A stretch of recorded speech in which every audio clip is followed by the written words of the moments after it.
Hi, peoples. Just me for the moment. Waiting on Luke. He has a new phone, has to sign in the StreamYard, all the technical stuff. So figured I'd get started while we're waiting on him. He shouldn't be too long, hopefully, because yeah, me up here by myself is scary. So Kelley cannot be here today because she is doing a talk at her local club about CO2 for beginners. Probably the same talk that she did at the Clash in 2023, which is a good talk, like getting people set up for success with CO2 injection.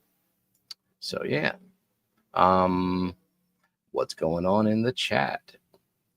We got lurking people and working people. And Luke is here. Fantastic. Hey. What's up? Not much. Just flounder until you got here. Sorry, you may have to flounder a little further. But Oh, yeah? yeah, we'll see.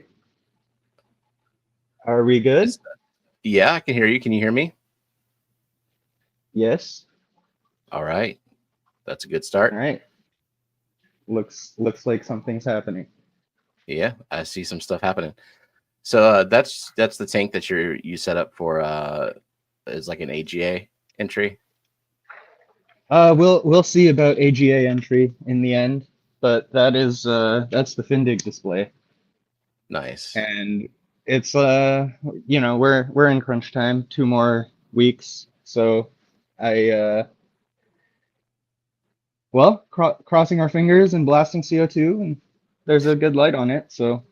Yeah, so there's no inhabitants in the tank, so you can just crank up the CO2 to full saturation, I guess. Yep. And got Tropica was kind enough to sponsor all the plants in the tank. That's a crap ton of plants, so yeah. Extras for the auction and stuff like that. Cool. So I was able to plant the tank out so that everything can basically convert, grow a couple inches, and basically be good. I'll need so one it's all trip. Tissue culture starters, or do they send you any pots? Mostly pots. I asked for mostly pots because tissue cultures don't grow big fast enough. There's a couple tissue cultures in the far back. There's there's like 5 cups of Gradiola vaccidula, and then there's a cup of Houtonia palustris. But the bigger Houtonia palustris came from my tank because the crowns of each tissue culture one are just a little too small. Everything else was potted. So Fuzzy KR is asking if those mostly crypts. I see a lot of Alternanthera in the foreground. There is no crypt in this tank. None. No. Yeah, we're looking in from the left side of the tank right now. So from our current perspective, front to back, left to right, in the front row there's Cypress helferi, and then Lobelia cardinalis, Merdania kaisak, and Pogostemon helferi. Cool. That's the front. And then in the other, like the back row, there is Hygro siamensis 53B, Rotella rotundifolia, not sure what cultivar. There's Limno aromatica hybridoides, Bacopa australis, Houtonia palustris, Gradiola vaccidula, and Soragini repens. And then there's Alternanthera renechia, kind of winding its way all the way through.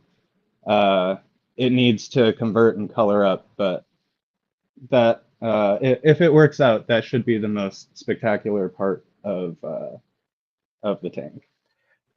I had to look up Merdania kaisak because I hadn't heard of that one. It's really kind of looks like Persicaria. a little bit. It's not quite as fast as Persicaria, which is nice. And the bases of the leaves are a little bit wider. I also like like when it converts into the aquatic form, it's got these translucent leaves with reddish margins and lime midribs, and they kind of fade into each other. But like you can see through the leaf pretty good. It's super interesting. They're pretty flat also, so mind the orientation of the planting because they're kind of like Xyrus in that way. Not quite so much, Oh, but okay. Very cool. Gotcha.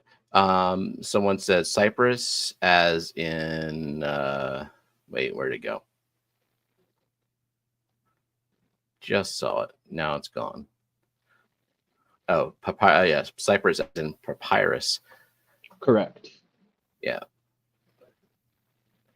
Yeah, And, as far as I know, Cypress helferi is the only true aquatic papyrus. and it's Um, obligate aquatic, right? Like it doesn't even have an immersed Yeah. form.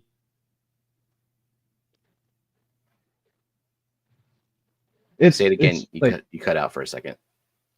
yes, as far as I understand it, it is obligate aquatic, and like amongst the aquarium hobby, I don't think there's a better flowy plant than it, honestly. Like people like Vallisneria, but sometimes, you get your val that's like 4 feet long or whatever, and then there are the big crypts that get that long also, and they're Yeah. kind of annoying. And a lot of them are a little stiff, but the Cypress helferi really just like it Very, shows the water flow so nicely. very flowy. Yeah. Um, Wanted to say hi to Pets Corner because I haven't seen them around in quite a while. So welcome back, Pets Corner. Good to see you.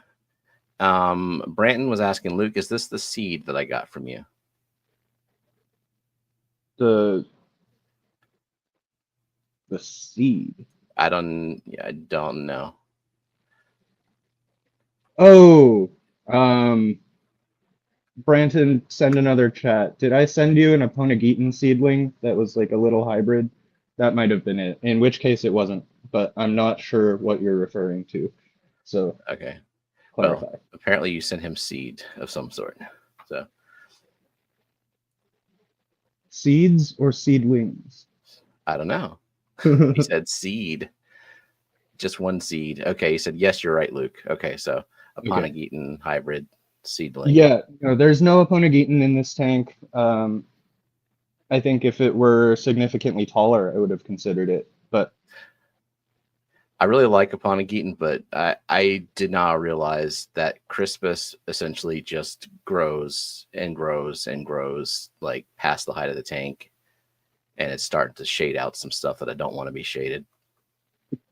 yeah, you got to be pretty diligent, like taking out that outside ring every 3 weeks, month or so. Yeah, I got to get better about that. Cool. Let's see. Where to get Cypress helferi online? Alec wanted to know. And then Skittle Puke says Aquarium Plants Factory has it. It's usually not too hard to find. I've seen it at Boost Plant if you want to like navigate their on and off quality. Yeah, I can't speak to too many retailers, but if you're friends with shop owners, Tropica and Florida Aquatic Nursery both have them. So if they order from them, then you can definitely get them. Uh, yeah, I'm sure Boost Plant and Aquarium Plant Factory have them also. Um, I think the thing with them is you need to make sure you separate them pretty well when you get a pot because they like to bunch up and grow pretty tightly, and they can kind of rot out their own central roots over time almost. It Really? I wonder if doesn't that's really why I happen. lost mine.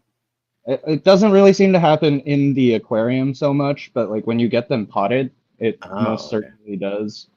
And usually you can get what seems like one to, if you like split it up by the bases, it becomes like 4 or 5. Interesting.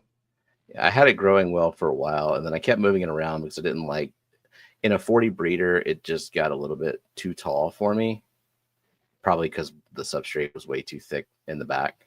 And yeah, I'm a very bad scaper. I don't plan well, so that's one thing I got to work on. I do recommend when you pull it up, that's the time to split it. You get Yeah, a surprising number after it's been in the tank. You think like, oh, this isn't doing anything, and then you pull it up and split it, and you replant it, and you're like, oh, damn, it made a lot. That's like that aerial column Malaya tour that you sent me. It seems like Oh it's yeah, doing nothing, but like yep. I'll look at it in 6 months, like okay, I get it. It's multiplied. Yeah, they just stay next to each other, and you have to manually pop them off and stuff. But Yeah, they grow slow enough where it's okay. yeah, super slow. And that aerial column and then aerial column Vietnam is the only two that I have experience with. And Vietnam, I think, is just you could almost say that's a low tech tank, a low tech plant. Like it doesn't seem to For sure. require much. I don't know if there's any other aerial columns that are like that. In my experience, all the narrow-leafed ones, the more needly ones, tend to be Those, easier. okay. So that doesn't apply to the the ball type ones that have needle leaves but are tiny. Hmm. Um, and Malaya Tour and Feather Duster seems to be pretty easy too. Oh yeah, I've heard that one is easy too. So when did you set this tank up?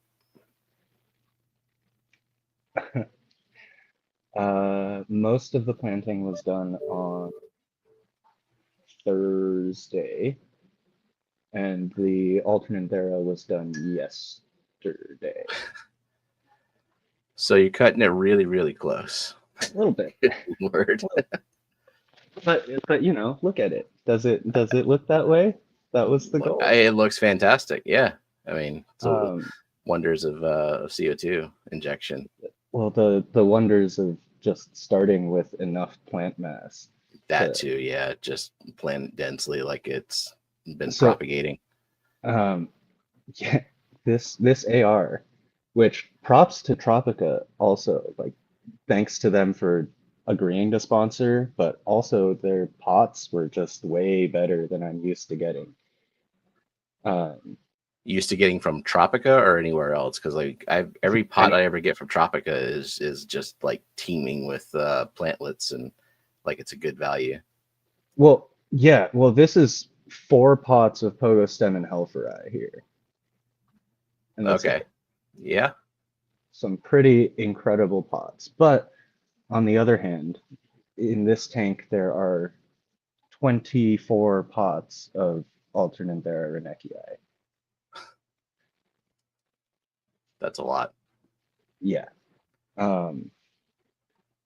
All totaled up, I think there are probably 75 or so pots of plants in here, plus the 8 cups of tissue cultures. So, you know, add that up. If you can afford to spend a lot of money to start it up, then it's okay to cut something close and have something look okay. In this case, I mean, you know, that's they helped the out way a to lot. do it though. But When you're setting up a new tank, like if you're talking about like blowing your budget on something and you have to buy your own plants, like that's kind of where you're going to be spending the most money, is just plant it up, cover at least 70% of the substrate to get off to a yep. good start. So Cora wants to know, what is your favorite regular aquarium plant to put in summer tub setups, or that you think would do well outdoors like that? Tiger Lotus doesn't count. So what does count? What's a regular aquarium plant? I feel like I that guess is a anything pretty but good Tiger Lotus. That means dwarf aquarium lily counts. Any other nymphaea? Yeah, I don't know. I mean, since talking to Dr. Ted last week on here, he was talking about like just dropping some Anubias and stuff in there. And I've just decided I got some spare Anubias. I just dropped a few little cuttings in the pond in the shade, and I'll check on them one day and see what they look like. And then just to kind of get the big pond started, I did put some Rotala clippings and a little bit of Val on the bottom, just bare bottom, just to see what happens with that. Yeah, if we're talking kind of like where I specialize in stem plants and you want to know what good ones to put outside, any hygrophila should do really well. Yeah. Most of the Rotala rotundifolia cultivars should do really well. Some of the more delicate rotalas, if you're going to control your water pretty well, should do okay in the summer. So Coro's in They the Pacific don't like, Northwest, so he might have pretty decent water. Like he might already have low alkalinity. So yeah, you could probably try some of the more sensitive rotalas, but they probably won't like it in the winter. Rotalas tend to take heat better than cold. Uh, and where you're at, you can also just go around and find some of those things that are growing riparian and try them out. A lot of them you could discover are kind of fun with an underwater farm. cool. Yeah, I'm still figuring out what I want to grow outside because I know very little about the pond plants, so I try some stuff, see what sticks. But for the big pond, I do want to get some kind of breeding project going in there, and so I figured have as much plant mass just for the sake of hiding fry, eggs, that kind of thing. Yeah, makes sense to me. And let's see. Nathan wants to know who is talking. That is Luke Wang. Now the name tag has showed up. So, what else you got going on besides this new tank? Well, Findig is around the corner. Like I mentioned earlier, that this is a display for. That's happening on the 3rd and 4th of May. So we're kind of in crunch time, getting last minute things together. That's going to be a convention like we've done before. We've got speakers and the vendor floor and all the normal convention things. If you're a kid below 16, you get in for free. Tickets are $35 for the weekend and $25 a day at the door, if I recall correctly. We've got some students at the Sac State, one of our state colleges, has a fish research lab. So we have 3 student speakers that are going to be presenting their research findings. We have another younger student who got into doing fish keeping and breeding discus and rainbows and stuff when he was really young. He's going to be talking to people about taxonomy. Cool. And then we've got Lowell, which I think some people may know in the chat. He's a good friend of the club and a good friend of mine. So he's going to be talking about breeding rather than his fish, the fry trays this time. But I don't know if anyone hasn't tried those out. They're great. Give them a shot. Yeah, I think there's a few people in chat who have 3D printers or access to someone with a 3D printer, and they've messed around with them, or like they have the designs. They might have like tweaked the design a little bit. I haven't gotten into the 3D printing thing. I'm just kind of jealously watching other people do it for now. Well, you can always get one straight from him.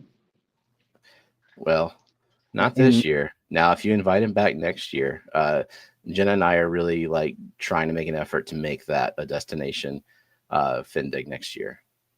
Well, he regularly comes to our club meetings, and he's usually there. So whenever you come down, I'm sure he'll be happy to see you and figure something out. Well, he has no idea who I am. I'm a non-commenting silent watcher of his channel. Yeah, but he's a friendly guy.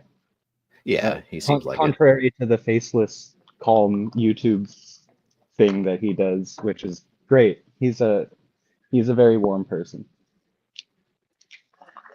Cool. We So oh, go ahead. go ahead. Uh, I've already forgotten what I was going to ask. Oh, I was going to ask, like, what kind of vendor situation is there? Like, is it a place to go and shop and make impulse purchases, or is it more of a like a social gathering, talks, displays kind of thing? Let me get to that in just a second and Sure. wrap up the speaker list first. Okay. Yeah. So after Lowell, we've got Gary Lang coming this Okay. year, who Cool. he was scheduled to be here last year but had a family emergency, so he ended up rescheduling to this year.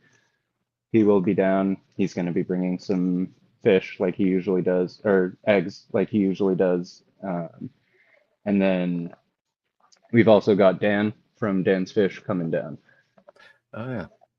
And I believe, oh, and we've also got, I'm sorry, we've got Hyep Hong from Aquarium Design Group who's coming down to talk about his work there and the maintenance accounts that he takes care of.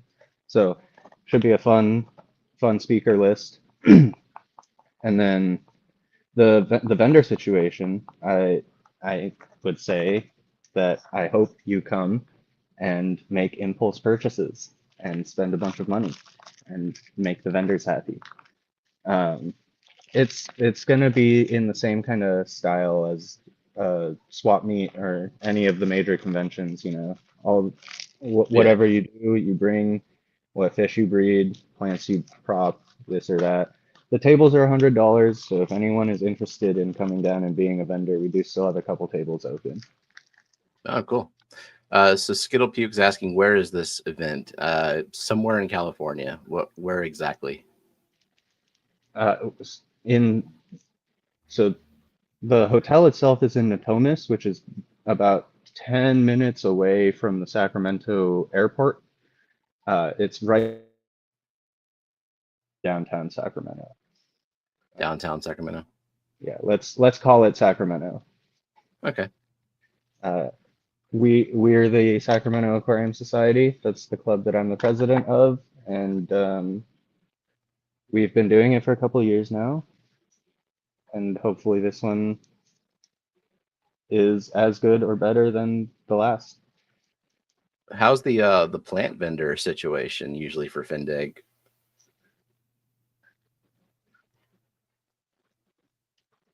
It's a lot of the things that people keep in like the hobby.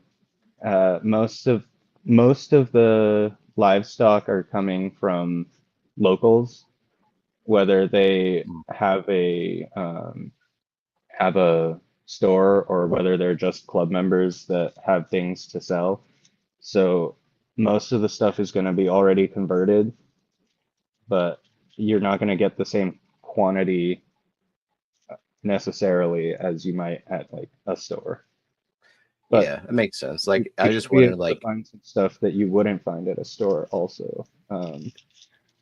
yeah, that's what I would be looking for is like I'll bring stuff seeing to the auction, obviously. nice. Speaking of which, we've got two of those. For the third time, we're planning on having a rare species charity auction. So the past couple of years, we've been able to hold this auction and donate some money to. We donated to the Amazon Research Center and the Green Earth Alliance, respectively. So that would be Dr. Mazerol, which some people are familiar with. Most of you should be familiar with. And the Green Earth Alliance is Alex Williamson and Ivan Mikolji and their thing that they're doing in Venezuela. Oh, that's right. Yeah. Just as I understand it, there's a project underway that we were able to help with, but we'll wait for announcements from them about it all. Gotcha. And this year, the money is going to go to the Goodyear Working Group, which hopefully some people in chat have also heard of. I'm They're sure, a yeah. Mexico-based Goodyear reintroduction group.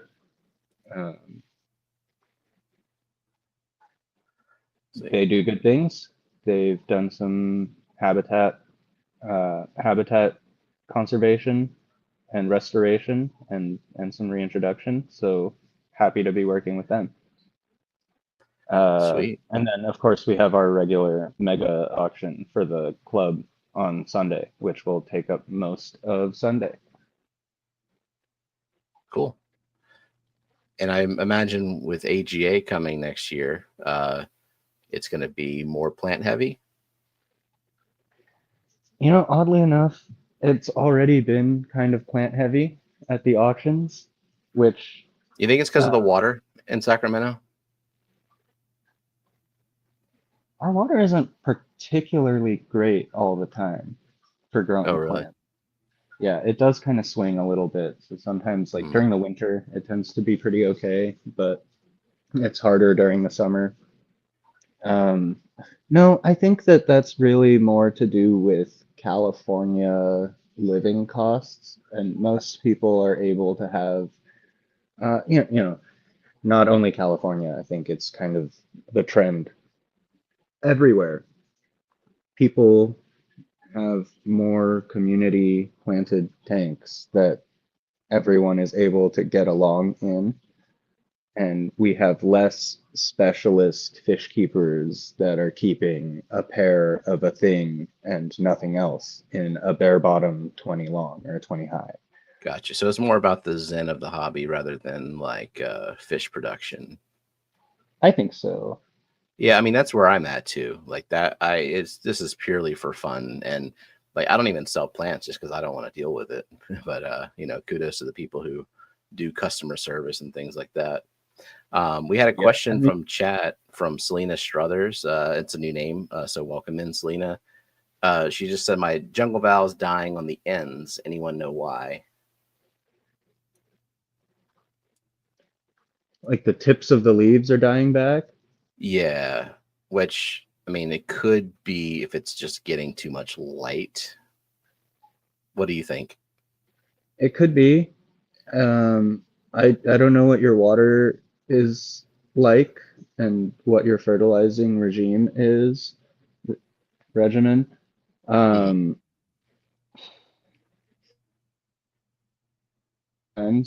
Val, when it grows a fresh leaf, it's just a little bit stiff, and then the last 2-3 inches will stick up out of the water for a bit, and then it'll dry out, and then it'll flop over, and it'll not be alive anymore, but it'll be green for a sec, and then after a couple days it'll turn brown, and then it'll break off.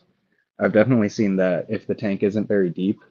Yeah, that makes sense because it cannot dry out otherwise it dies, like just that tissue, leaf tissue. So yeah, if you tell us a little bit about water hardness and the depth of the tank and things like and fertilizer, maybe we can help a little bit more. But the thing about Val is like, unless you're just seeing like a die off of all of them, typically like if the oldest plant's dying, you have 1,000 more plantlets that are doing just fine.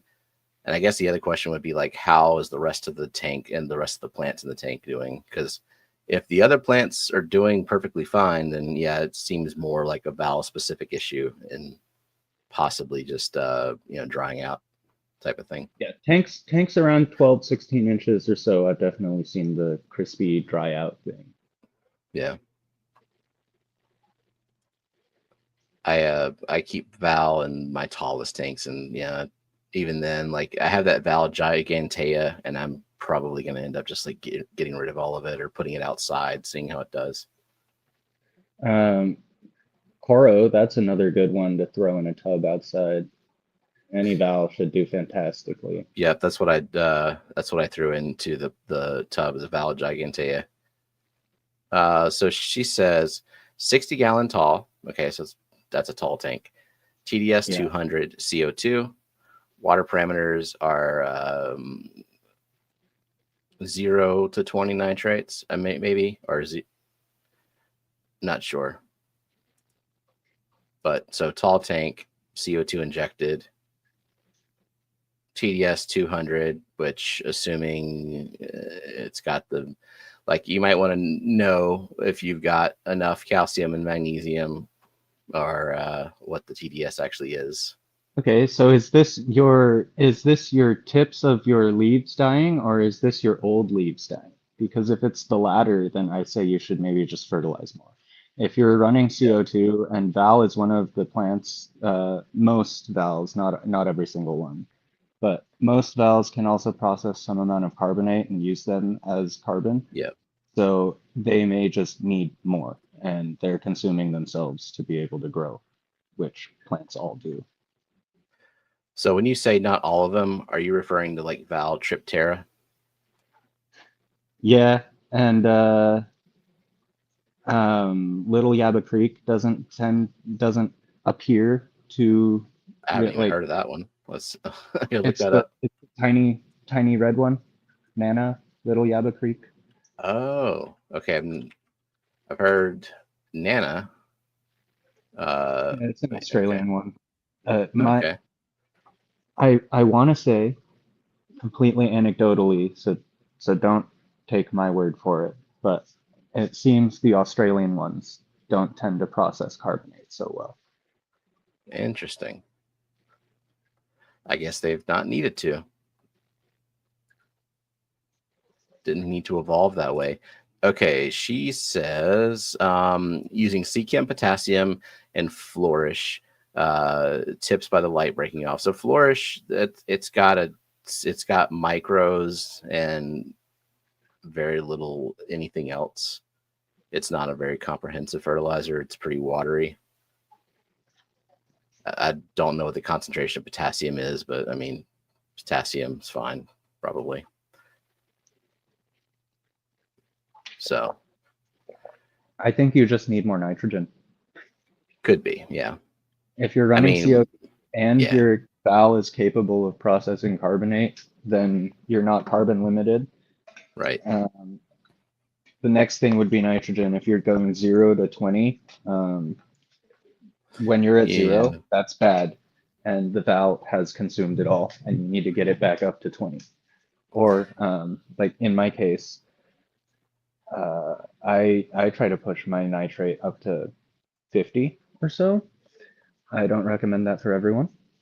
So you're not the type of person that does the lean dosing to get color out of things like Rotala, or No, so what's the other one that does that?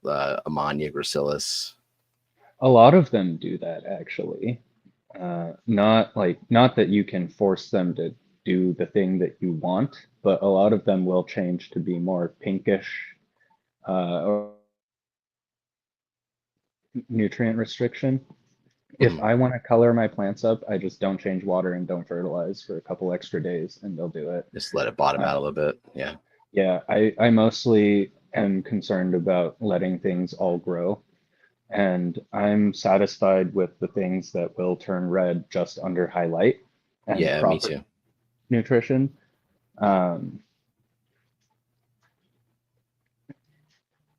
Also, I think the most important thing, just for plants in general, you can get away with a lot of things if you have low KH. Indeed, you definitely can, because you get that access to free CO2.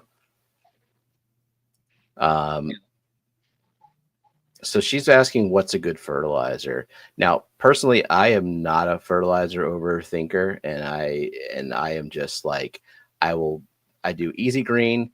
I might supplement some micros in the CO2 injected tanks if I even remember, but I use an all-in-one, and I don't overthink it. I don't monitor nitrate levels.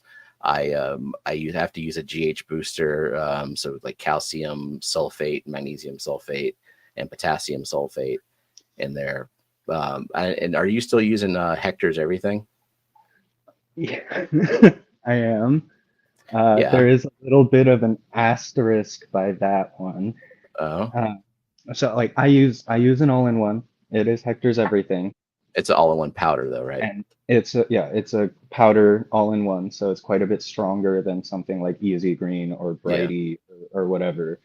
Um, and you dump the powder straight into your tank, so it's not significantly more difficult than pumping it in or anything like that. Um, the asterisk is that I'm pretty close friends with Hector, and when I want something special, I call him on the phone and I say, "Hey, make me a batch that doesn't contain this and this and this and has extra that." So its And texture is everything that you want. and I he see. does it. Right. Nice. Yeah. That being said, I'm like uh, I'm testing something that may or may not be coming down the line based on how some of these tests go. But his current normal thing works great if you're not me. So if you're not crazy there, plant there, person doing crazy plant things, right. There are some people that have tanks that are pretty close to what I have, and I think they're like on the edge of what you can just like sort of dump things in willy-nilly and not worry mhm. about it with. But for most people that have a community tank in their living room that's got some plants and some hardscape in it and whatnot, it'll work great for anything that you can just like find in a fish store. Once you get into like ordering from Lee May, you may need to reconsider just dumping things in willy-nilly, regardless of what all-in-one you have. Yeah. I mean, the only thing I've gotten from Lee May so far is Boost, which I just make sure that's got tons and tons of CO2 and it's fine with whatever fertilizer I'm putting in there. But yeah, I haven't ventured into some of the more difficult things like all of the chlorophyll deficient varieties she's got. I can't imagine. Yeah, when you're growing platinum bacopa, you should probably err on the side of caution and just have 0 kh. Yeah. So what are you growing platinum bacopa? I am Have you not. tried it? I have not. You gonna Okay. buy it for me? You know what? I might. I would rather buy it for you than for me at this point. So if you make room in your tank, I might see what she's got. I'll send you a nice white plant collection. You can tell me what works and what doesn't with your system. Damn, if you're actually serious about it, I'll set up a tank for white plants. That'll Okay. be a crazy tank. Yeah. If you pull it off, send me cuttings. Like that's all. Um. Yeah, definitely. So. And 0 livestock, small tank, blast the CO2, Mhm. like a lot of light penetration. So Selena was saying she's not a fan of Easy Green, and she was asking about Nylock G. I mean, really, just look for a comprehensive all-in-one, and they're all kind of sort of the same. There's different ratios, but as long as they've got most of everything, and they're not like a specialist, like if you get Nylock G shrimp specific, or you get Nylock G low tech or whatever. I think it's like Thrive C. Those are more dilute, so you wouldn't want to get something like that. You just want to get something that's just your standard comprehensive all-in-one. So, are we talking about Nylock G liquid? Yeah, Okay, because all right, I wasn't aware that that was a thing. Maybe that's just my skewed perspective, though. Because but you didn't know that Nylock G made liquid ferts? I, and now that we're talking about it, I'm sure someone has told me about it before, and I just like put it out of my head because whenever I think of them, I just think of salts. That's Yeah, where I would go if that's you're the ordering. cheap route for sure, is to get the individual salts. But yeah, they've got all-in-ones, and they have an excessive amount of all-in-one formulations because they've got one that's like Thrive Plus, which is supposed to, I guess, more EI dosing, high energy tank. And then they've got a standard one that's kind of a clone of Aquarium Co-ops. And then they've got the low tech, which is just diluted. They've got the shrimp one, which doesn't have copper, and it's pretty much the same as the low tech one, very dilute. They've got they started doing individual liquid ferts, so now they've got a nitrogen one, a potassium one, a phosphate one, an iron one. So they're just kind of shotgun approach. See, coming it up. Yep, except maybe a little bit more concentrated. Well, you can hope. 2 Hour Aquarist also has one too. I don't know how expensive they are. They seem expensive. Oh, right. Yeah. I mean, I think most people have figured out that that's a decently high margin thing when you can sell a pump of water. It's so damn convenient though. That's like for I have 0 GH in my water, so I have to add GH. And I could buy gypsum, and I could buy Epsom salt, and I could get potassium sulfate powder for fertilizer. I just I like the GH powder. It's $5 a pound, and I might go through 5 pounds in 6 months or something. But still, I like convenience. I don't like messing with mixing and measuring and weighing and stuff like that. Yeah, and can I just also say on the topic of fertilizer that you say Aquarium Co-op is mid. Aquarium Co-op Easy Green is weak, just like all of the other liquid fertilizers. Yeah, they are mostly water. Inherently, they're mostly water. Yeah, there's only a certain amount of fertilizer that you can dissolve stably in water. I think she was not liking the bottles, like they weren't holding up well for her or something like that. So the bottles themselves. Yeah, I mean, I haven't had that issue, but it's when you sell, like, I guess they sell thousands and thousands of bottles. They're not all gonna do well. Is this a recent problem that you've seen, or has this always been? Yeah, it's a good question. Whatever that was.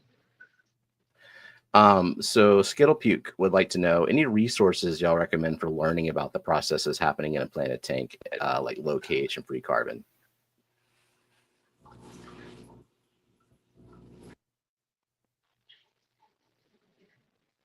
I'll go if you. Sorry, my headphones had a glitch there. I'm hearing you again. So Skittle Puke was asking any resources that we recommend for learning about the processes happening in a planted tank, like low KH and free carbon. And I was just going to say 2 Hour Aquarist has a ton of really good articles that they cover a bunch of topics, and water hardness and KH is one of them. They cover in a few pH, fertilization, trimming, like all the like high level type things. Yeah, 2 Hour Aquarist is good. If you want to get a bit more technical than that, you can go to the bar report, and it's not only forum there. There are some like papers that you can find that are. Yeah, I've read everything there. Those may be beyond what you want to read. Yeah, some of them are pretty eye glazing. I mean, I have copies of plant physiology textbooks now, just because I'm like, just so I can be able to reference stuff whenever bullshit pops up on a forum. Yeah, there's always someone who knows more than you.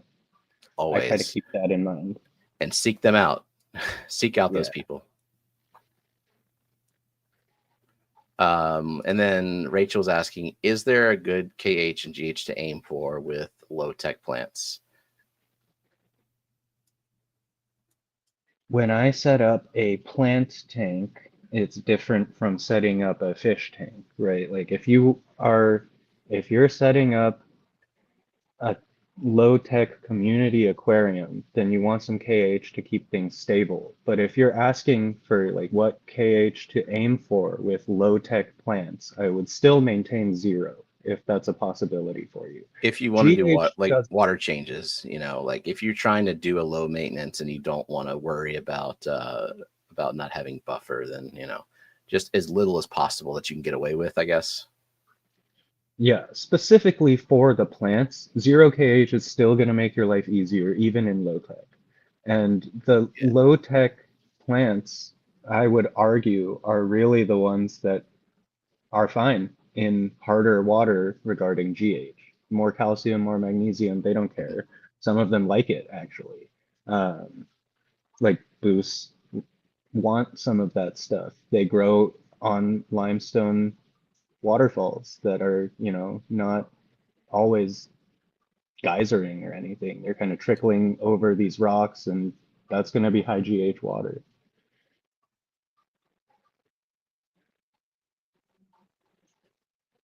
So in terms of like a GH level to aim for, just broadly, I started off the hobby being told aim for 6, and so I just did. And even after I have like learned why things are happening in the tank, I still haven't seen a reason to go beyond 6 or even less than 6. So I just kind of go 6, and I eyeball it, so it doesn't really matter. It's not like I do exactly 6. It can be 4. Sometimes I mess up and it's like 12 or 14. That's approximately 100 ppm, right? 6, yeah. I mean, it's calcium sulfate, so I think it's like maybe a slightly higher ppm versus calcium carbonate, and then the calcium itself is 7.2 ppm, so 6 degrees. 6 degrees of GH, and it's just calcium, is only like 40 something ppm of just calcium ions. I don't care about the ppm. I haven't looked at it.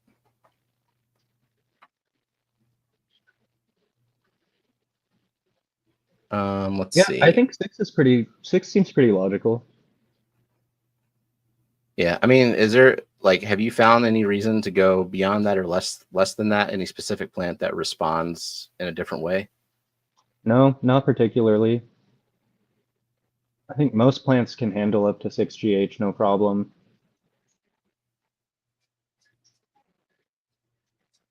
This is a good question. Rachel wants to know, would it be possible to do a black and white tank, or the plant needs two different? Because like you got your white plants need to be blasted with light. So black plants, I'm thinking like the boost, what is it, like dark skeleton, whatever the hell they call it. Uh-huh. Kishii. Yeah, is there any other like super dark leaves? It's really just like a very dark green. The only thing I can think of, honestly, is the Decrenopygium gunayala. The what? And the what? Here, I'll walk you over. Okay, sweet.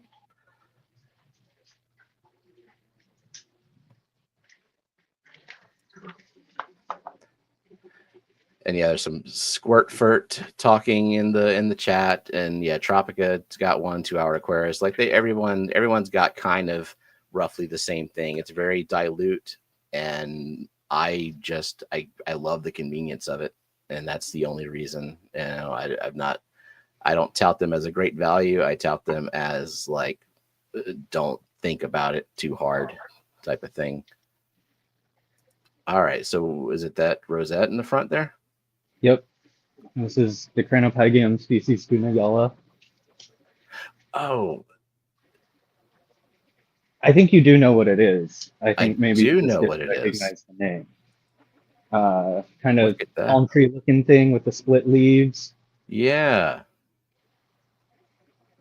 They have a dual axis waviness to them. Really amazing plants. Very neat. Um, Does it swim at all? it does.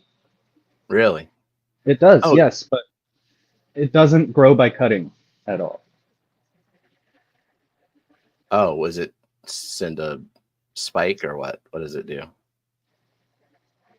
It makes a flower, and then the seeds blast off everywhere. It's a good way to do it. All these little guys here are seedlings. Oh, sweet. Not this guy. This is a different thing. But then over here is more seedlings. So here are the biggest ones. Now, how long is it going to take for one of them to reach that size you just showed? This is the biggest one here, right here. Yeah, everyone can see it compared to my thumbnail. Yep. These are about 9 months old. Holy shit. Okay. So long haul. Yeah. Yeah. Definitely possible though. Like they like having light. Not like they don't want to be blasted with full sunlight or anything, but you can't really achieve that in the aquarium. And they'll be on the bottom. They'll work out. Are there any black plants? I mean, even the I stuff can't that's think of any others. advertised as black is just like you put it for boosts, you can put it in deep shade for a while, right? And you can get those leaves super dark, and some of them get darker than others. But you put it in the light, and they all just kind of get that shimmery green. They all kind of coalesce into the same sort of green color. Yeah. Let's see. Selena's asking about 2 Hour Aquarius. It's an all-in-one or multiple bottles. So 2 Hour Aquarius has the stupidest naming convention for their fertilizers ever. And the names of them have nothing to do with like what's in them. And I couldn't tell you. You have to go and read the description, but they're like marketed towards certain style of tanks. And I would rather just like, hey, what's the freaking breakdown of the nutrients in there? That's what I care about. So I don't know. I don't know what is called what.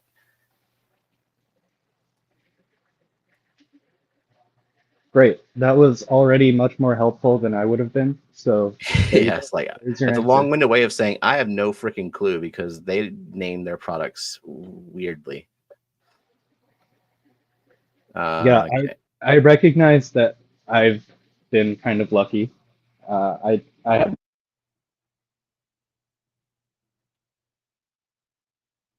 I guess I'm not super helpful. Sorry. You've been kind of lucky with what?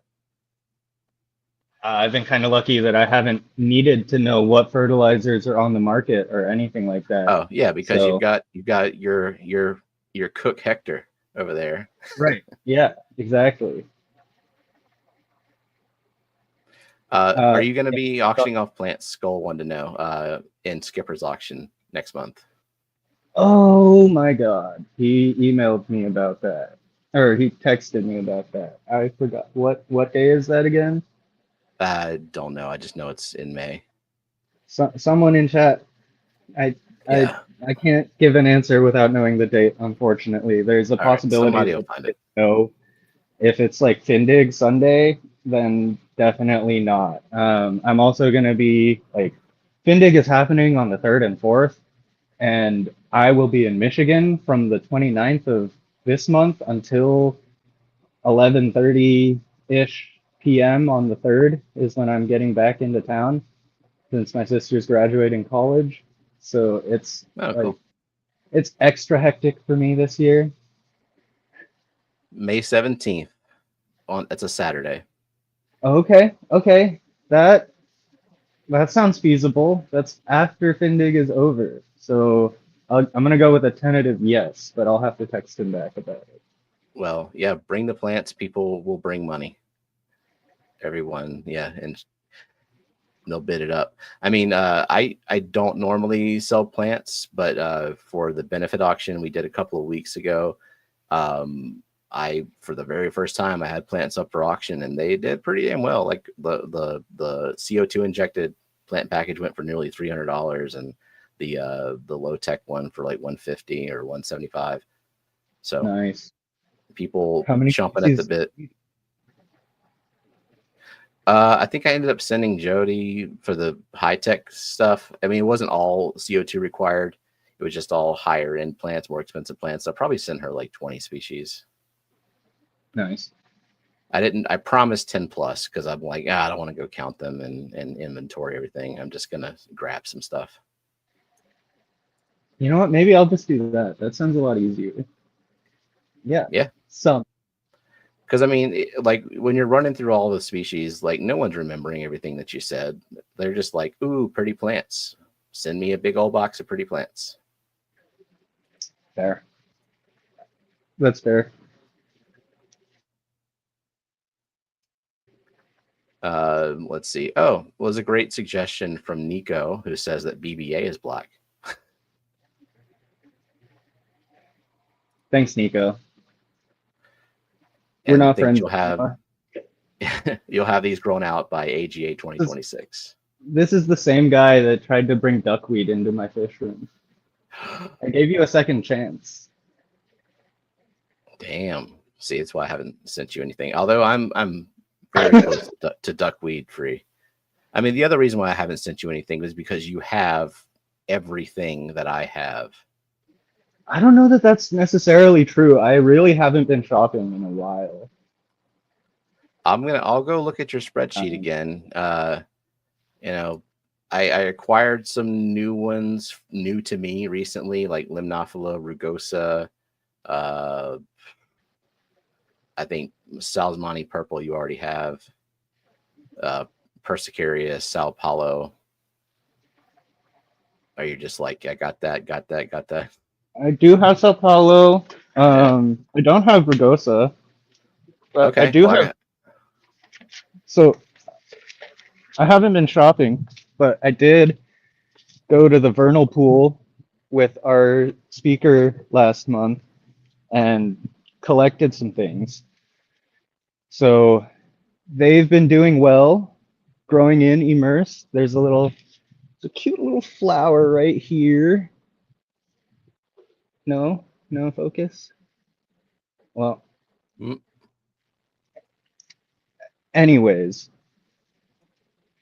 I don't know what everything is, but one of the things I'm pretty excited about is like this Ludwigia. It looks like it's Peploides, but from there in the vernal pool, this was as big as all the leaves got, which is significantly smaller than the 1.5 inch or so that they usually are.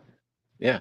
And now it's in the shade, so it's green, but it had really nice red ribbing on it. So now that things have kind of established, immersed as they were out in the vernal pool, I'm going to be taking some trimmings and converting them over. And, you know, hopefully they do well. If they do, I'll spread them around because they're cute. Yeah, very cool. Fishstream says, tips on how to remember what plant names you ordered. Spreadsheet, right? Tag. You keep a tag. Keep the Yeah, tags. Spreadsheet. I take a picture of the tag, and then, which is completely useless because then I have a bunch of photos of tags. I seriously go on pure memory. I can't trust myself to maintain a spreadsheet. So if you're gonna really be crazy, like beyond my level, you could do what the normal terrestrial plant people do. They make hanging plant tags, right? So you can put a little zip tie or a twist tie or something around a tag and then shove one stem through it and it'll be tagged in your tank even after you plant it. But that's a whole different level of commitment. Let's see. Big Steve said thermal printer with labels. Rachel says take a picture of the tag and plant together. Yeah, I mean that's a logical thing to do. But I don't. So do you like crypts? Because I could send you some crypts too. Just thinking about what I tried that stupid orange crypt again, and it's disappearing on me. I'm fed up with it. Orange? Yeah, it's Sindor or something. Oh, well, let's see. Oh, the new Spiralis one? No, it's not Spiralis. I think it's like a WinTI variant. Okay. I'm trying to I'm down. I was just recently going through and redoing my rack so that things would look a little prettier. And there's a cell that has a bunch of crypts in it. Nice. I have to see what I've got that you don't have. I mean, yeah, the Sindor is. I might keep trying that, but so far not so good. Just the tissue culture they have, and of course, I mean, let me see.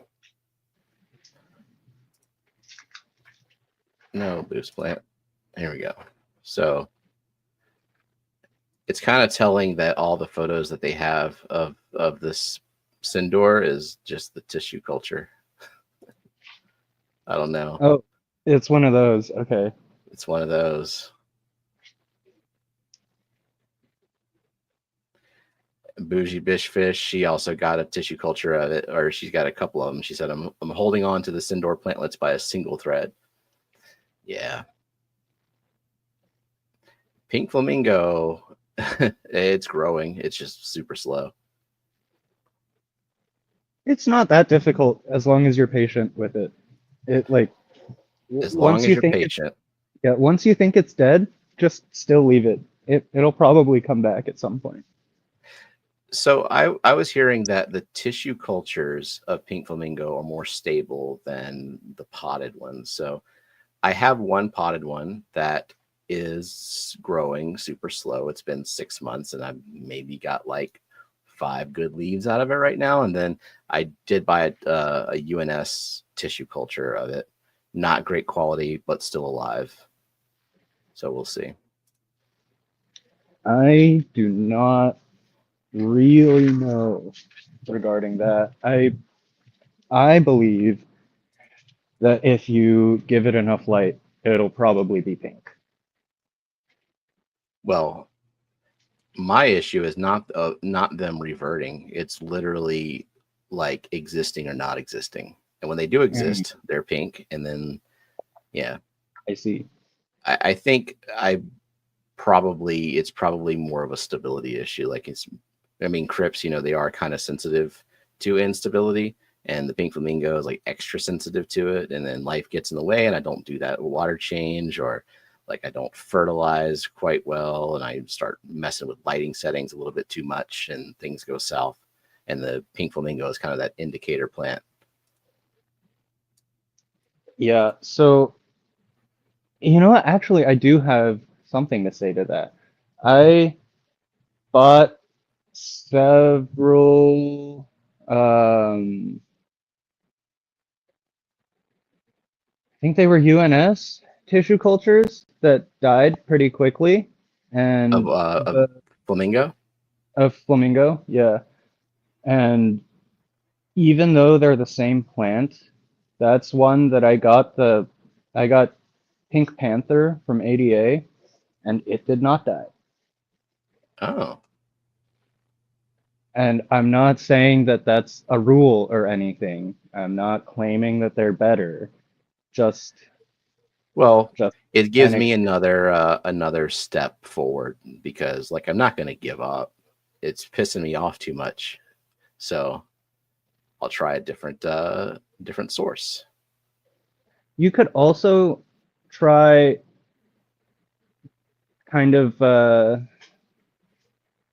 hurting your timeline and giving them a dome and kind of like plugging them like seedlings in a Mm. in a humid tray until they're big enough to then submerge. You know, kind of like up flasking, except I just assume that if you dry start them like that once you drown them, they're just gonna die again. But maybe not. Like I've never considered that with Crips. I think it would depend on how robust you get them. Like if you grow them for 6 months and let them do their thing in like an aqua soil plug maybe, and then you take the whole thing and just drop it into a hole where you're not disturbing the roots and they can just go back out. Huh. Okay. Yeah. I've always just submerged them immediately, personally. So I can't. Yeah. Just a thought. Well, I've been converting tanks to low KH, because like out of the tap I have 7 degrees KH, and I can do a good bit with that, but I can't like get into the bleeding edge territory. Things get out of balance really easily. But like I have some tanks down to 2 kh, and I have the boost bowl that Coro just asked about, down to 0 kh. The only issue with trying the pink flamingo in the boost bowl is that the light on that is very, very low par. I don't know if the pink flamingo would be pink enough. I mean, you can always grow it in good conditions and try to get it green and then blast it afterward too. Yeah, that's an idea. I got options. Options are good. But So you have RO. what else? You'll be okay. What? You have RO. You'll be okay. Yeah. I'll figure it out. I demand to figure it out. Can't let Zen be the only person with all these damn pink flamingos. Is there anything else that you just like have to figure out? It's just that one. I mean, I'll move on to like hydro chai. You sent me that a long time ago, and I did have it in distilled water, and then I didn't. But back then I didn't really know why. Yeah, that one really like, man, it's just so much easier immersed. Just incredibly easier. More stable and better. Just because carbon limitation underwater. I couldn't tell you why. Like it grows, it just always reverts underwater. Yeah, I mean reverting wouldn't be so bad. Literally, I just lose it. Like it's just gone. Oh Well, yeah, all yeah, of my Jody. Aragaya that I have in like the 50 and around the fish room and stuff is chai that reverted. It just won't stay pink. But I keep it in the Exoterra, and that one's pink. Got overgrown by moss and shit, and it's still pink. I cleared it off. It's still doing its thing. So Jody's got pink flamingos growing with Iowa water with that freaking KH15 just to mock me. No RO, no CO2. Fish streams want to know what kind of substrate you've got going in this tank. The one that we're looking at? Yeah. It's vernal pool mud. Vernal pool mud, just a bunch of mud. Yeah. How thick you got the mud in there? Probably like 2 inches or so in the front, 3 or so in the back. A lot less water than mud, but that's right. Like this thing is like as biotope gets. It's all stuff from within a 3-meter radius.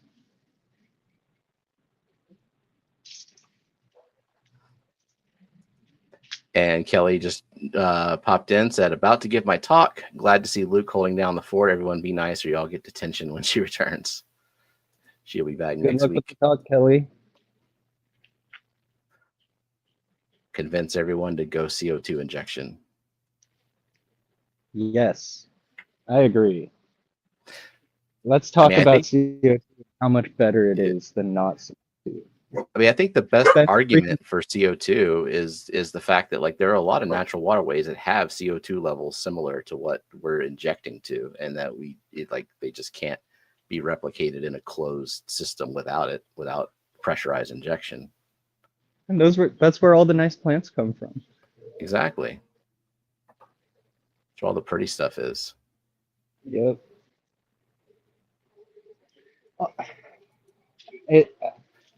I unfortunately, the argument is fair that it's kind of expensive to set up, and I would not set up.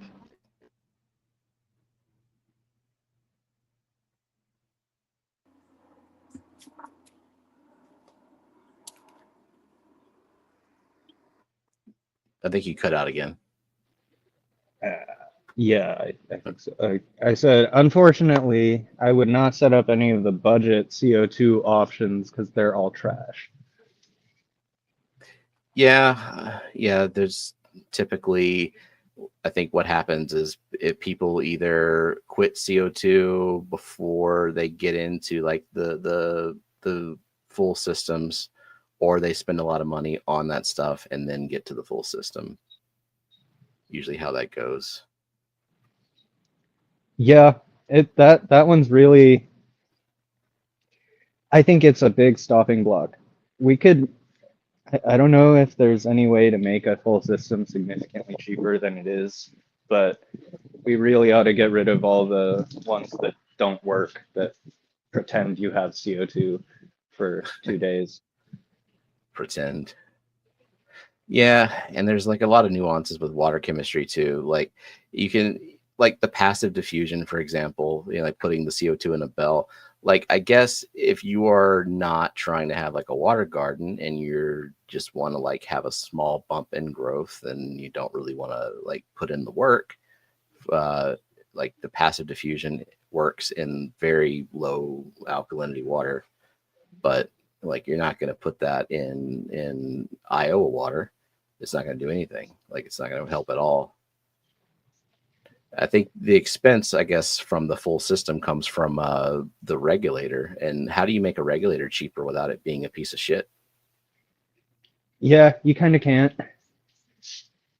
Um, you can make it a little bit cheaper if you can find a tank used. That part kind of bites you in the ass too. That's more of a one-time payment. You can swap out or refill your tank for really cheap, but buying that tank initially is going to be like $200, $300, Yeah. whatever, depending on the size that you get. Which that does suck, but you can find someone getting rid of their CO2 because they're a bad gardener or a bad You've reefer. I mean you've probably paid for your equipment several times over just from selling clippings, right? Like that one time initial Yeah. expense, years later, it's more than covered. Yeah, and it's also like I'm not a good example of running CO2 cheaply. Like, I blast my CO2 a lot harder than most people would need to. Than anyone really needs Yeah, to. you said you're doing like 50 to 60 ppm. Yeah. I'm more in like the 40-ish range is kind of where I'm maintaining. Oh, and shit happens. Fish can't breathe momentarily. Yeah. That doesn't usually happen, but sometimes, So what's your uh-oh, hair algae? hella algae in here, yeah. What happened? There are just a bunch of fry that I didn't want to pull out with the algae. Gotcha, yeah.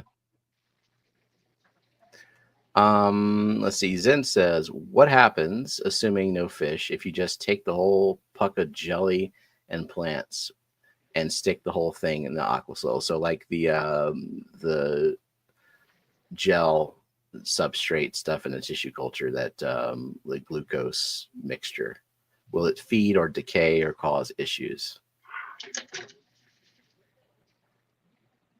I've never had it cause issues. I've also never put an entire puck in all at once.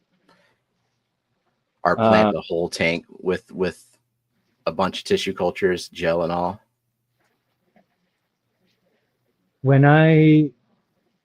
So most of the tissue cultures now, I think, are going to liquid medium too, where that's even less of a factor. Yeah. But when I was using the gel, I would try to break it off, but the shit that's like in between the roots and whatnot, I would just leave. Oh yeah, I do the same thing. I run it under some tap water and like let all the easy stuff fall off, and then I'm done. Oh, I don't even run it under any water. I just break this. I just break it off and then plant it. Leave a little bit of the gel. I think it feeds it for a second before it all goes away. Yeah, that makes sense. And you just damage less things if you don't. Right. Fish Stream says, as many times as we ask about CO2, we probably need a cheat sheet on what to buy and how to set it up. Yeah, I mean, people have their different opinions on diffusion methods and favorite brands of regulators. Like, there's a few brands out there that seem to be fine. How are you diffusing? Are you an inline diffuser, in tank, reactor, a mix of everything? This is my reactor in the lowboy here. This is how I prefer to run things. But, oh, well, this is another point that I maybe should have made earlier. But the reason why the budget CO2 things are not, another reason why they're not so great is that they just don't make enough pressure.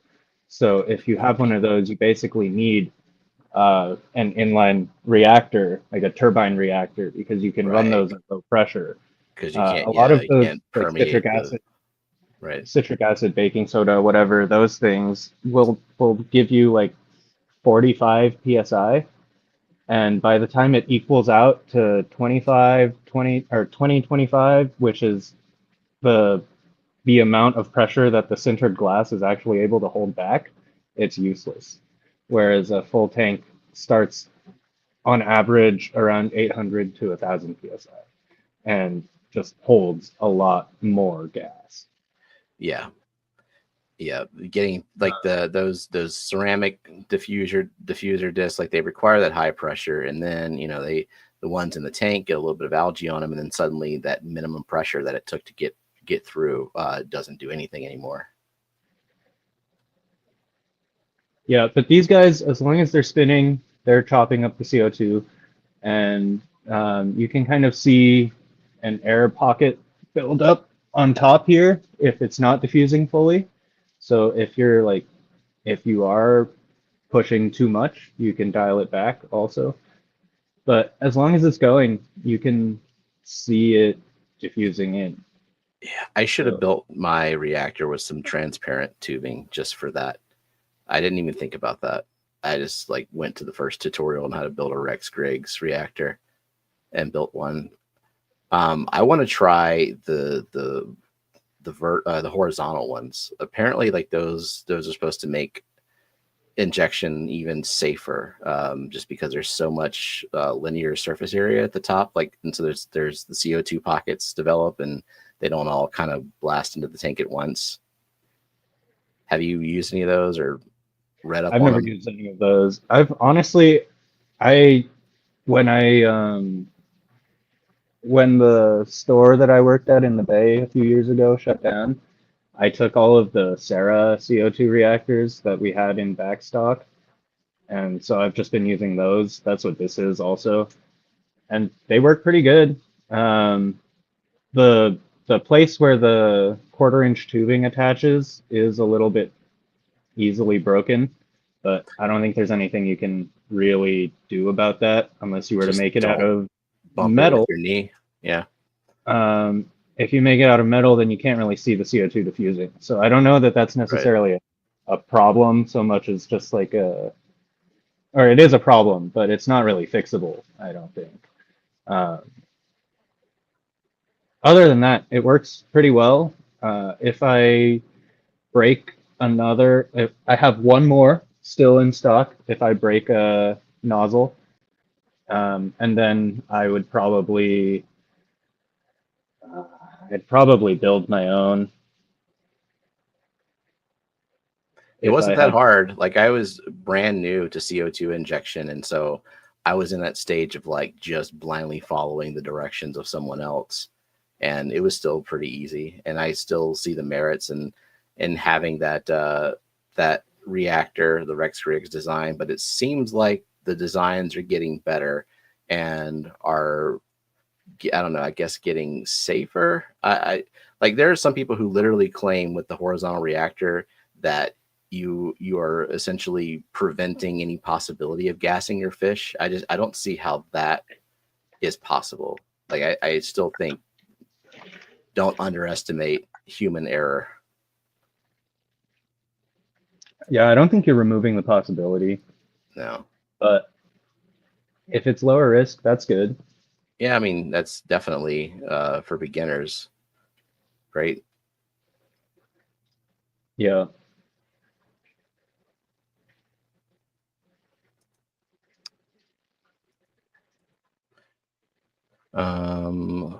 Alex said I would think it's incomplete sentence with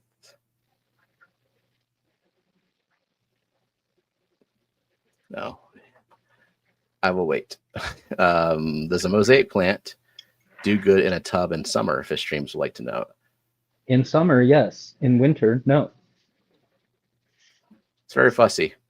I've had it growing well for a little bit, and then it just, I guess something happens, gets unhappy, gets shaded for a second. I have no idea what it wants from me. This is the setting in which it seems to be the happiest in an aquarium, like an aquarist scenario. If you look at like Ivan's photos in the Rio Orinoco, they're like meters long, attached to the bottom of the river and like floating at the surface and shit. But Yeah, they're still best rooted, right? Like because they are a stem plant. They're not traditional. They're not a floater. They just yes, but and there's zero surface this is to the move. aquarium they're in. You can see the water level. So this is about 3 inches of water with the substrate here, and they're happy. At this point, I do have the water maybe another inch above this at times. But they bunch of fry in here too, so there is algae. What is the goal of this tank? Is this just a breeding setup with some plants you like? It was a plant farm, and then breeding happened, and now I need to get things back to non-algae, pristine. Like all the pots up top are gonna come out, and the plants are gonna get cleaned and moved and whatnot, and then I'll pull all the fry once the tank is empty and sanitize it and whatnot, and then reconstruct it.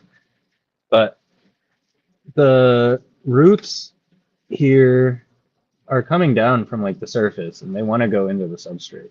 I don't know. Yeah. It's not focused, but all of these are Setioides roots, and they're all rooted in. Yeah, this tank, honestly, it was pretty well upkept with the plants, and then there were some erythromicron fry, and then there were some ember tetra fry, and the white clouds have never stopped breeding either. And there's still a lot of CO2 going into here, but I figured the erythromicrons and the ember tetras were worth saving and then figuring it out. I mean, yeah, if you're doing and breeding for profit too, might as well. Yeah, it was accidental, but can't be mad about it. I mean, that's my fish breeding is accidental fry. That's what I go for. Like, oh, they bred and I didn't have to do anything except for put food in the tank. So I'm cool with that. So Travis Desitel said, trying out a Yugong reactor on my 55. Anyone ever use one? So that's what we were talking about, is that horizontal reactor design. And I would like to use one, and I would like to see like how much more efficient they are than the traditional, like the Rex Griggs design reactors. I don't know that we necessarily need any more efficient reactors. I don't think anyone's really pushing the limits of CO2 injection with our current reactors, to be honest. Yeah. but also like test the claim of it being a safer way to inject CO2, because it could be safer. I don't know if it would actually be so much like idiot proof like people are claiming, but man, yeah, I would definitely build my own. These are a little bit expensive. Like if I wanted the large one, $100. Well, yeah. And it Well, I looks mean, pretty I've easy. been doing stuff on my own, gluing acrylic and whatnot too. So if I break something, I'll probably go that route and try to make my own attachment. It would still be an inline reactor, I think. Maybe I'd do a Rex Griggs. Yeah. You look up the design to build one of these horizontal ones. Like here, let me share. Like this is a pretty basic design here. It looks easily replicable if you're into DIY. Otherwise, you pay the $100 and just get it. But yeah, a couple of hose barbs. Round. I don't know how And thick it this just is, but swirls the water. I don't. Where's the reacting happening? Are you packing uh, media?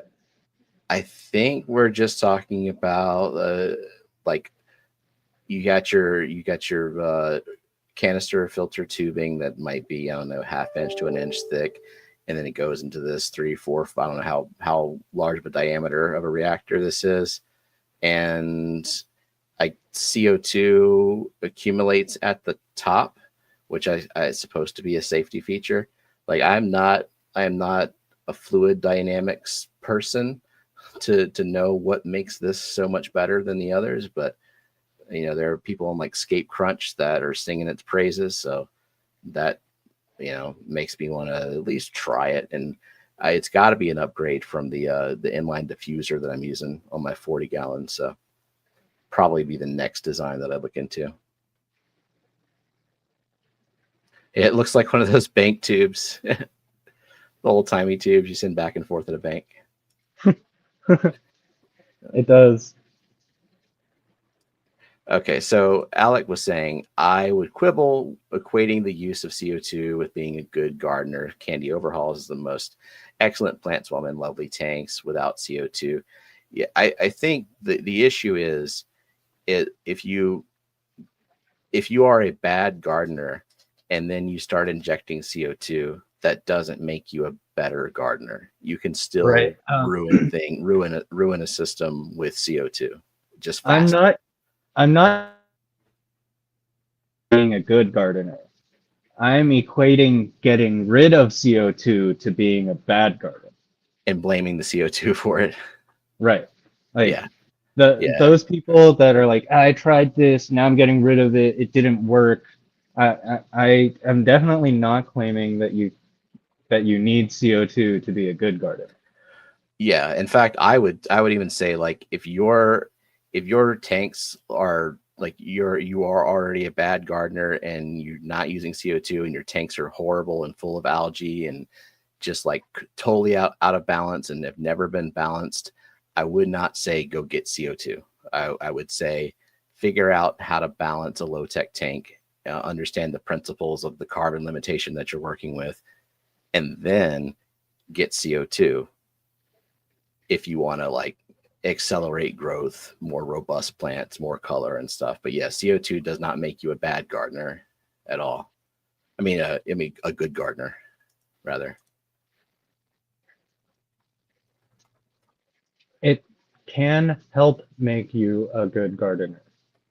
Is that fair? Yeah, I would agree with that. It can, especially if your tap water is like an uphill battle. Like if you're battling your tap water parameters, then having that extra boost of carbon could make things easier to balance for you.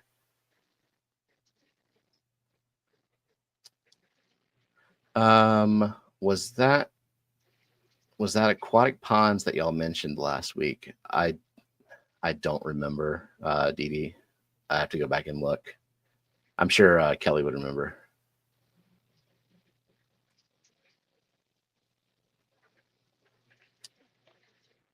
All right. Let's see. There's another question through here. Yeah, Rachel said still learning. Not ready for CO2 yet. Nathan's using DIY CO2 and also has no CO2 tanks, like no CO2 injected tanks that are looking pretty damn good. So, and, I certainly wouldn't want to have a bunch of non-CO2 injected tanks that look like shit and then just like focus just on my CO2 injected tanks. Like You can always choose things that make things easy too. Right. Like Yeah, definitely choose the setup that works with the situation. Choose the plants that work. this is an African cichlid tank. I have Ophthalmotilapia ventralis. Nice. They're actually out front right now.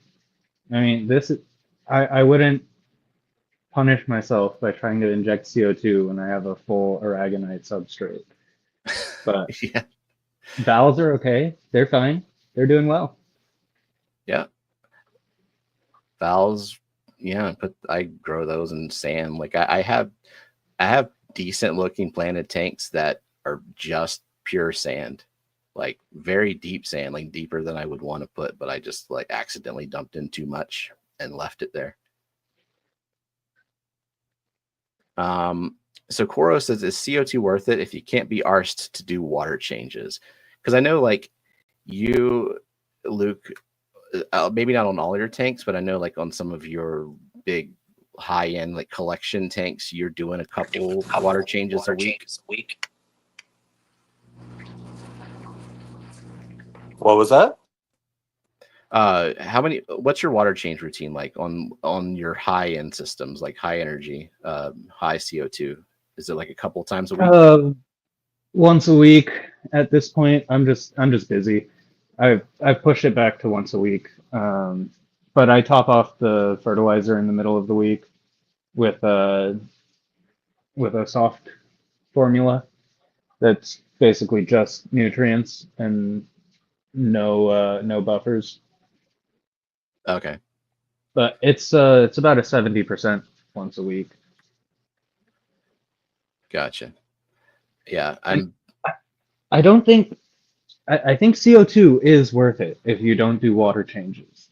I don't think that that's any concern with going like I think that the main problem with not doing water changes is everything else is not going to be perfectly harmoniously in balance, right? Like no matter how few water changes you do, blasting CO2 into the tank, the plants are going to enjoy.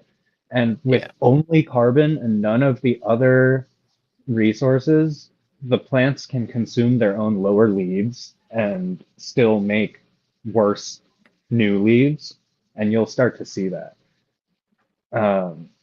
When everything else gets out of balance, as soon as one thing drops to zero, the plants are not growing so well. And yeah, like that's the thing. You can do low light, high CO2, and then your limitation becomes something else. Like if you don't fertilize quite as often, you have low stocking, then the growth starts to get dictated by your fertilizer a bit more. But it's not so much that if you skip fertilization or something is like slightly off, or you don't do water changes for a while and you have organics accumulate, it's not going to set off a huge algae explosion because your light is also highly limited.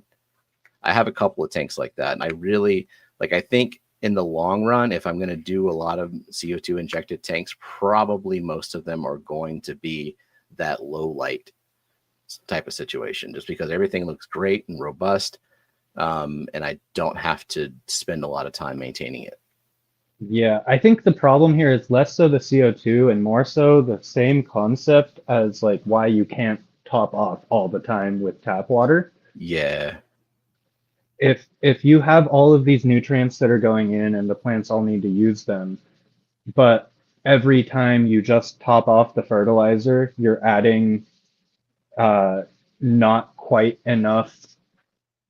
It's not nitrogen. Let's say it's phosphate, right? You're not adding quite enough. So once it's all consumed, the plants are going to stop consuming the other things too. So those are going to remain in the water. They'll And the just next time you compound. dose, the right. phosphates are going to be sucked out again, and you're going to have slowly stepping up other nutrients in the water, which can eventually not be good. And that's Yeah. why you're changing the water out, to reset how much of that imbalance, because chances are you're not consuming everything dose the fertilizer. Yeah. And I mean, it's also kind of why I like to do the all-in-one, even though it's dilute. The balance of nutrients is pretty good, so I'm never observing like a mass accumulation of something like too much phosphate, too much nitrogen. I think probably the most that I accumulate is potassium, just because not only am I dosing with the Nylock GH boost, which like adds a crap ton of potassium, but when I add a little bit of KH back, I'm using potassium bicarbonate. And so that's another dose of potassium in there. And like I'm using the all-in-one, that's another dose of potassium. But I also have not observed any issues with just having a shit ton of potassium in there versus like other nutrients. Yeah, I mean, every nutrient has its own range of inhibition. Like Yeah. at some point, everything can get too high where it'll just stop the plants from growing. I think everything is different, and I don't know them well enough to speak here, but like you can Well, have yeah, a lot because more there's nitrogen than you can iron in the water before the plants are not able to handle it. You know? yeah, it's not a fine line type of thing where, because I like there's the cation competition, the antagonism of nutrients that I guess came out of terrestrial plant science, and it doesn't quite apply as much as in aquatics. I know like Tom Barr, I think he's tested the limits of how much potassium you can dose without limiting calcium and magnesium. So yeah, there a lot of hand waving and mythology and stuff goes into that. I haven't observed any issue. I just dose. That's all I do. Same, yeah. Dose and Yep. water change. Dose and water change. And you can get away with being lazy for a couple weeks. If you can't change the water, you just top off some fertilizer. It'll be okay. Just not forever. Or if you go away for a few days and you realize you ran out of CO2. Well, that could theoretically be a problem. Depending on what you Depends grow. on your load. You had a pretty, I think last time you were on, you were talking about you had a pretty bad loss of species because I think you were either you ran out of CO2 or you were gone and you couldn't fertilize and other things just outcompeted. No, I just didn't trim. You just didn't trim. Oh, okay. Yeah. Gotcha. Yeah, I was gone and I didn't trim, and things shaded each other out. Ugh. That time I was gone for like 10 days plus a little bit on either end. So it was. Hey, June, I never said I wasn't Shouldn't going say live. inevitable. Yeah. Well, so you said you had an appointment. I didn't want to keep you too long. How are we on time?